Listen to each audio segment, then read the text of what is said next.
contract? That's all they'll say to you. Is it in the contract? No? Bye. See you later.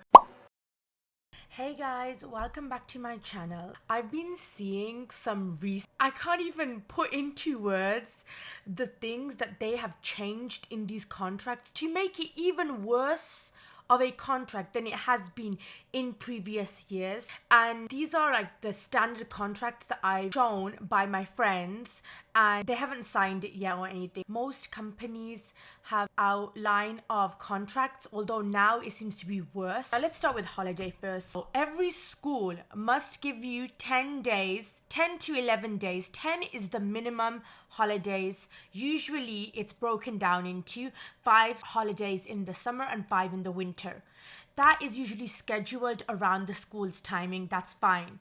Or some schools allow you to have like a week where you decide, but you have to tell them what weeks you want off, and then they will try to like figure it out. So those are the two options. There's one contract that I saw. They wrote employee is permitted a total of 6 vacation days. 3 days in the summer and 3 days in the winter will be provided in addition to official Korean holidays. Vacation days may be subject to change based on the school schedule.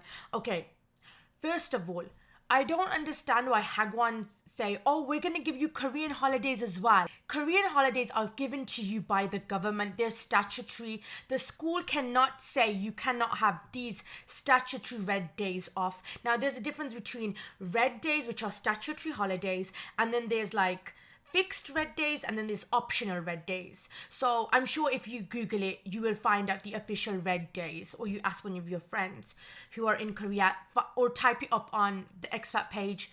If you do that, you'll be able to figure out what red days you are allowed. 6 days, and in a kindergarten, from a kindergarten Hagwon? No, absolutely no for all Hagwons, but most importantly, kindergarten Hagwons.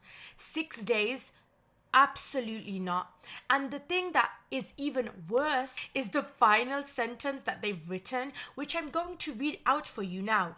It says, instructors should never take consecutive vacations to harm children learning. So this basically means that of the 3 days that you get in summer, they cannot be together. So that means you can only have 1 day off per week, or like 1 day off as like by itself. You can never have like 2 days off or 3 days off. Do you know how ridiculous that is? I can't even fathom how Hagwons write this crap down. No experienced Hagwon teacher would sign this. The only people would sign this is first year Hagwon teachers. Me taking vacation off, how is that affecting the children's learning? You could easily get a substitute teacher. While within my rights to have days off, you should not be signing contracts which say 6 days. That's illegal. They do this for first years because they know first years don't know anything. They know that you guys are naive. So the second contract, the holidays that I saw, that was worse, but it was like trying to be legal. So it said, employee is permitted 10 days of paid leave per year. Employees agree to give at least 10 days of notice in advance. That's fine. Paid leave can be taken no more than 2 days at one time unless prior arrangements are made with employer. These 10 days include 6 days during school vacation, 3 days in the summer, and 3 days in the winter. Their school probably only has 6 days off in the entire year, okay? And they know the law requires people to have 10 days. So they're like, well, we don't want to give like an entire week off. You know, that's going to be too much for these people. So what we're going to do is we're going to say those 4 days that you have left outside of the vacation days, you can't add it to those 3 days to equal a full week. No, that's going to be too much. So what you have to do then is you have to like have it randomly in the year, so you're only having 2 days off. And they're doing this because they know that their actual vacation is only 6 days, but they know it's illegal to only have 6 days worth of holiday. So they're making it legal by having 10 days. However, they're saying that you cannot have more than 2 days consecutively. You are entitled to 10 days off. And then if you renew For the second year, you get 15 days off. That law was passed very recently, I think at the beginning of the year. To have it double checked by someone, have it triple checked by someone.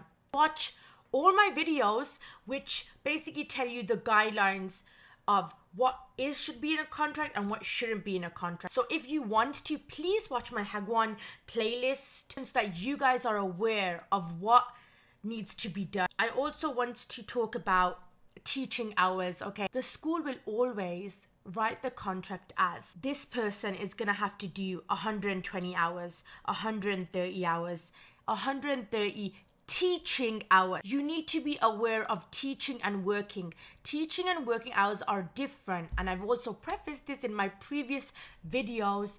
I'm pointing here because I'm gonna list them so you guys can click on them. Teaching hours are the hours that you actually teach. You're in a classroom teaching kids. Working hours includes your prep time, marking, comments, marking, tests, all of that. You need to make sure that you have enough hours to do that, because what happens is if you're only doing teaching hours and you don't have prep time, they want you to do the work outside of the hours that they're paying you for, and most likely they're not going to pay you anything for that. I've had it where I've had to take work home, but am I getting paid for taking that work home? No, because the least amount of money that they can give you and what they can get away with is what they will do. That's what they will do. So just remember, and if I'm unable to complete my work because of the amount of it, and I spend like an extra hour outside of my teaching hours, I should be getting overtime. Before you start marking, make sure it's in your contract, because most likely if it's not in the contract,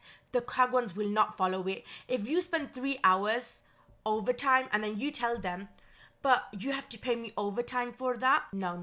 They will not pay you, because is it in the contract? That's all they'll say to you. Is it in the contract? No? Bye. See you later. They don't care. Hagwons are not schools. They're businesses. Get that in your head. They want to make as much money as possible with giving you the least amount of money. And because you don't know the law as much as the second year Hagwon teacher, third year Hagwon teacher, fourth year Hagwon teacher, they're going to use you as much as they can.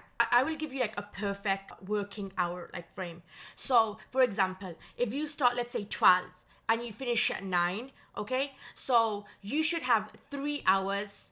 It doesn't matter if it's at the beginning or at the end. You should have 3 hours of prep time and then 6 hours of teaching time. Okay, if a school is saying, oh, you only have to do 6 teaching hours and then you can go home. No, because you don't have any prep time. For example, my previous school had this where they said, oh, you only have to do 3 to 9, right? But that's teaching hours back to back to back to back.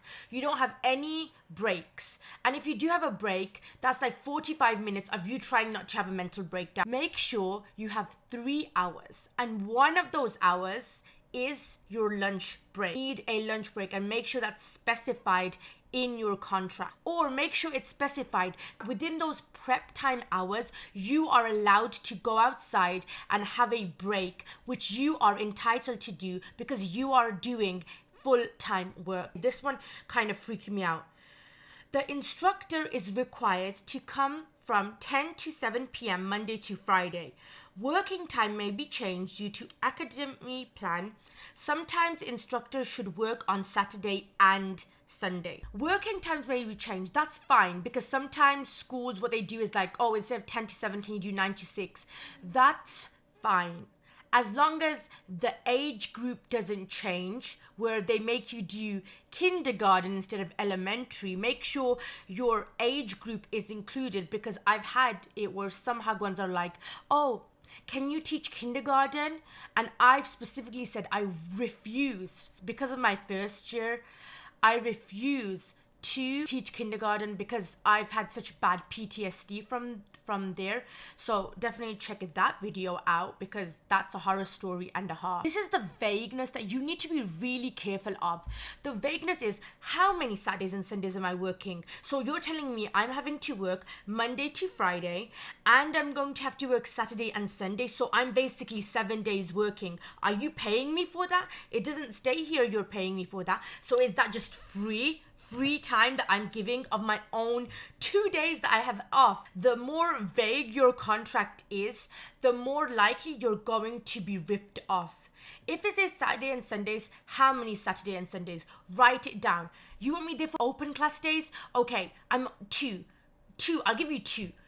Other than that, overtime. I want overtime, and I'm not working Saturdays and Sundays. You can even just say, I'm not going to work Saturdays and Sundays. Have it specifically stated, I will not be working Saturdays and Sundays, or just completely remove that sentence. And then, because the contract only states Monday to Friday, you are not legally obligated to work Saturdays and Sundays. Anything that you are signing, double check, triple check, quadruple check, have someone else check. Someone can read it for you before you sign it. Don't show it after you sign it, because there could be the legal argument that you signed something and you agreed to not show your contract to someone. So don't sign it and then show it to someone. Show it to someone and then sign it, because then you are not legally obligated. Because at the bottom of the contract, it states, do not share this contract with anyone. And if you've signed that and then shown it to someone and it can be proven, you're gonna most likely be sued. And if you mention the name, which is why I'm not mentioning any names, and these contracts are standard new contracts. If you don't like your contract, right, and you're like, I want to quit, you need something called a letter of release. And the thing is, unless the school fires you, if you decide to quit, they are not obligated to give you a letter of release, in which case you would have to leave the country and wait for your original contract term to finish, and then you would be allowed back in the country. Or some people do midnight runs, but I don't think that you should do that. I think rather than having to do midnight runs, right, and wasting thousands of dollars getting here, wasting thousands of dollars of going back home, right, just read your contract. I know, I've been there. I was there my first year. I saw my own mental health be destroyed by this Hagwon, and I do not want that experience to taint how amazing Korea is, because Korea is amazing, but the Hagwon life isn't. And it's not all Hagwons. I'm currently working in a Hagwon that I really like.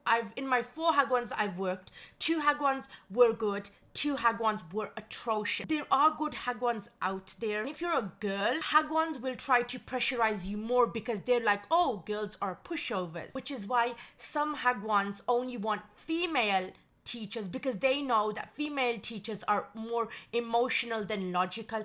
A man date everything that he wants and will say no to things that he doesn't want to do.